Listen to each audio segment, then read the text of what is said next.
Hey everyone, welcome along. Week 9 extras. So I've been trying to drop things in to these videos. Okay, I wanted to really kind of drop something in, and I want you to be thinking, hang on, Because what I want to do is I want to talk about something that's probably going to get me disbarred, defraud, whatever it is that happens to you in this consultancy world, when you tell people things you probably shouldn't tell them. But I'm seeing more and more things coming through about this and lots of people talking about it. And I want to talk about the realities of actually trying to do source control within Power BI and the problems that you really are going to find with it.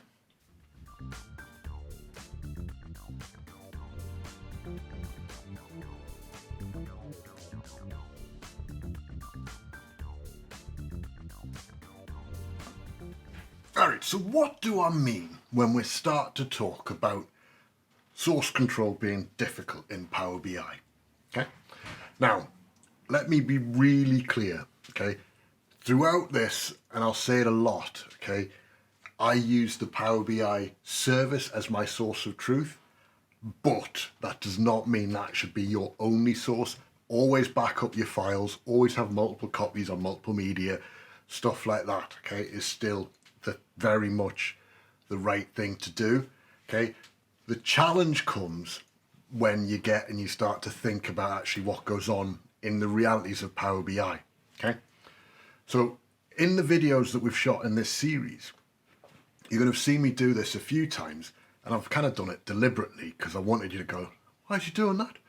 Okay, and what you've got is here, right, in the Power BI service, people can click edit, and they can then make tweaks and changes to the visual layer of Power BI. Now, just visual layer, don't care, right? It's not important until it's super important, because that's the size or the bit of Power BI that everyone sees. So people are naturally going to edit and tweak and update the visual layer of your Power BI content, okay?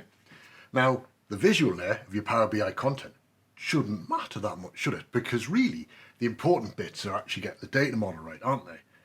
Well, but again, no, because the rubber meets the road side of Power BI is the visual, the pretty pictures. Okay, to be honest, your average customer isn't going to care less about the data model and how much effort you put into getting it right. What they care about is that that shade of blue is the right corporate shade of blue. Thank you very much. Okay. So I've kind of seen these, and that's kind of like, okay, so what's that got to do with source control? The challenge comes when you recognize that Power BI is multi-layered, and a lot of these documents and these guides that I'm seeing don't seem to talk about that. I'm not seeing enough reference to the multifaceted side of Power BI, okay? And I mean, this is my opinion of it, right? I'm definitely going to tell you my view, my opinion, and you can take the view of, well, Ross doesn't know much. You can take the view, Ross is a consultant, he sees lots of clients, he knows what seems to be working, what doesn't seem to be working. It's up to you, okay? Either could be true, neither of them could be. So let's go and have a look at a whiteboard and see exactly what I mean, because I think that might help, yeah? Let's cut an hour. Alright, so here we are, yeah? The whiteboard. Right? I built this a while ago because I wanted to talk about the bits and the striping that goes on really within Power BI and understand and be completely clear about what goes on here and in any particular point of it. Right? The main thing that we have to be really aware of and really clear about is that this, right, the app workspace layer, the apps, is everything, okay? If your apps aren't right, your whole Power BI environment and whole Power BI deployment is a waste of space. Okay? That's a bit harsh, but it's true. What do I mean? So you want to be building thin reports that are going to have content that people are going to be able to access, view, and be consistently viewing. And ideally, you want those thin reports to cover multiple workspaces, lots of people seeing them, okay? Because what that means, right, is that this data model, right, is business critical. Okay, if everything that you do, everything that goes on in your business and your planning meetings and stuff like that is running from one source of truth, which ultimately it should be, right? One, okay? Suddenly the arguments go, right? Your business becomes much more focused on the data. You become much more data orientated, data driven as a business. Right? I know, I've seen it many times. What happens in a traditional organization, okay, one traditionally dominated by, say, Excel, or dare I say it, the dreaded Access database, which I'm seeing less of these days, which is, okay, but you still see them, is everybody goes and runs an extract themselves, or everybody will get an extract at a different time, or slightly different extract. Okay, and because everyone's getting something slightly different, the numbers are going to be slightly different. And because the numbers are different, we can talk about the difference in the numbers rather than the business outcomes that we're looking to drive and actually get into our business. Okay? So we need to get standardization, which is the point. Okay? Let's take these all out here. Okay? So what do I mean standardization? Okay? Remember, I can edit in the service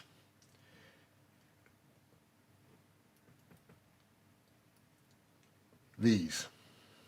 Okay, thin reports I can edit. Change the colors. Okay, right. Could you imagine if I was doing that? Okay. So my advice is to think of these as consumables. Right. Don't sweat them. If somebody messes one up, right? You know, easy enough to deal with it.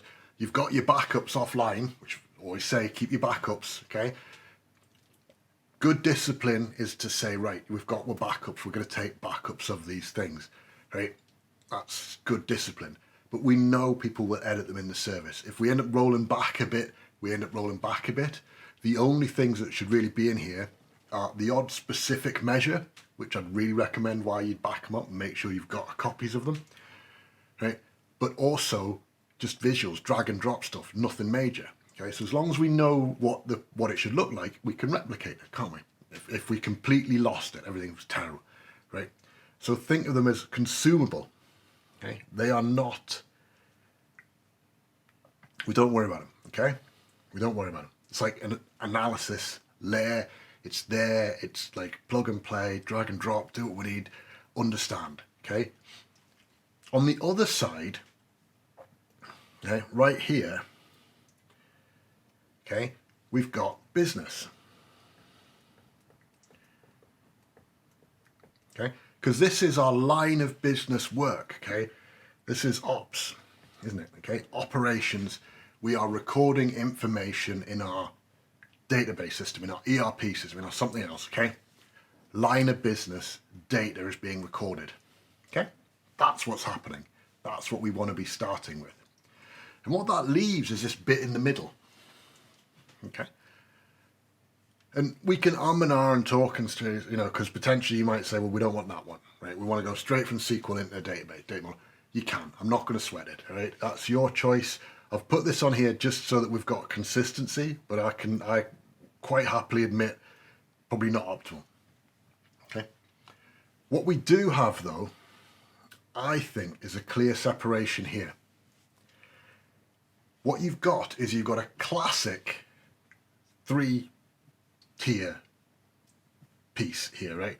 So we've got engineering, okay?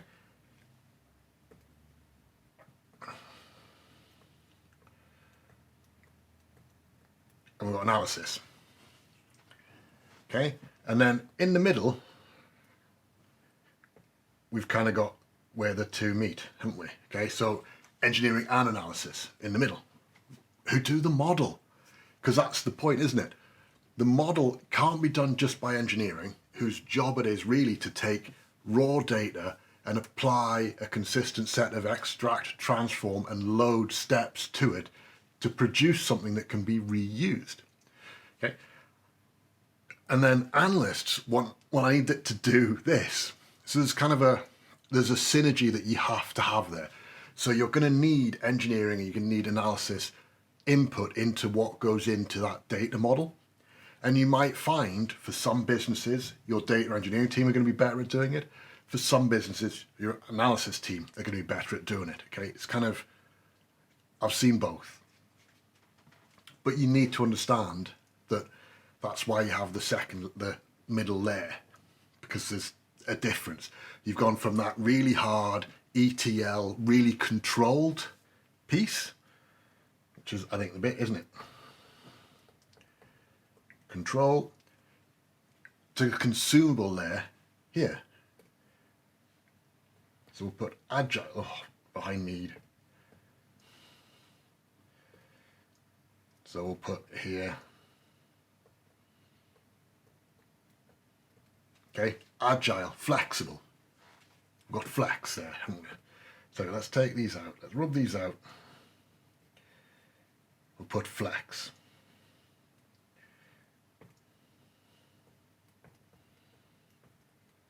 So you've got controlled and we've got flexible. Okay? Goes back to what I said, right? Conversations that I had with a Microsoft consultant way back 2007, I think it was, 2008. Very much spot on with this.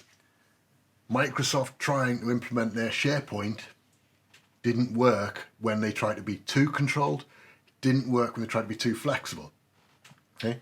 Power BI, you have to do the same, but you have to apply the right flex and control in the right place. You control what comes through. This gets you the consistency. Okay? So controlling these gets you a consistent set of data. Okay, if we can then move to here, we get a consistent set of models, okay, and schema information, which then means that our end results, our tables, our PowerPoints, everything else that we're going to present to the business is consistent, controlled, managed and understood while being completely flexible. And somebody can just come in and go, oh, I'm going to do this today. Oh, I'm going to do that today. Oh, do you know, I've got no idea. Oh, right. They don't need to know because these steps that we've got to do have happened. What have you reckon then? Am I in trouble? It's a really complicated topic, is getting this right. You have to get it right because if you get it wrong, you have a real impact on your business. Okay? But you cannot change manage and manage your data models properly when the file itself for your data model is a gigabyte or nearly a gigabyte. Even further, as it gets to 10 gigabytes or more, okay? It's just not going to happen, right? GitHub won't cope with it, right? Once you've got to that point, what are we going to do? So that's why, for me, right, you'll see me dipping in and making the tweaks into it. Right? My advice, if you do that, is always followed up by downloading it. Download a copy of it. Right? You can use, as a lot of people will suggest, use SharePoint, enable version history so you can go back and forth through them, right? And overwrite whatever copy you've got there, right? Definitely do something like that. Do it sensibly, but that's a manual step, that's discipline that you have to make sure you do. And remembering that it's so easy because it's like, oh, you need to change this urgently before the boss sees it, it's really bad, right? That shade of blue is wrong shade of blue. Right? And what's he sweating about a shade of blue for? Because next month, if you republish that and the original shade of blue's back, you just annoy people because I've told you this before. Ross, it's not to be that shade of blue. Why have you done that? It makes you look like an idiot, and it makes whoever's asked you to do it look like an idiot, and that's never good. So you need to start thinking through, because that's the bit that they're going to care about. Not, oh, do you know what, I fixed that amazing issue that we were having, right? It's 5 minutes quicker on the refresh overnight. They won't thank you, but the wrong shade of blue, they'll sack you.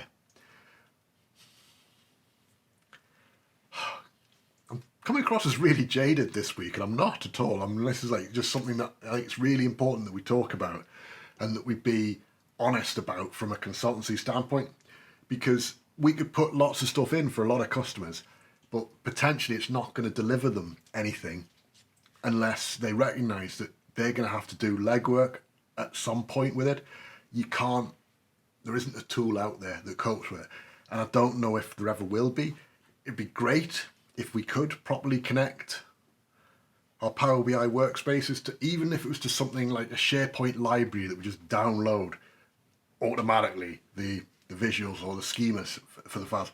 Awesome, right? But while you can't get the model.bim file out of it, which is the schema for the model, it's kind of schema, and you want all the ETL scripts for it. Can't get that out without the whole data as well, easily anyway. It makes it's a very difficult topic to work through and plan properly. So I hope you've understood all that, and I hope you're not going to think, I don't know about that guy, doesn't know what he's talking about. Right? Have a great weekend, stay safe, take care, ta-da.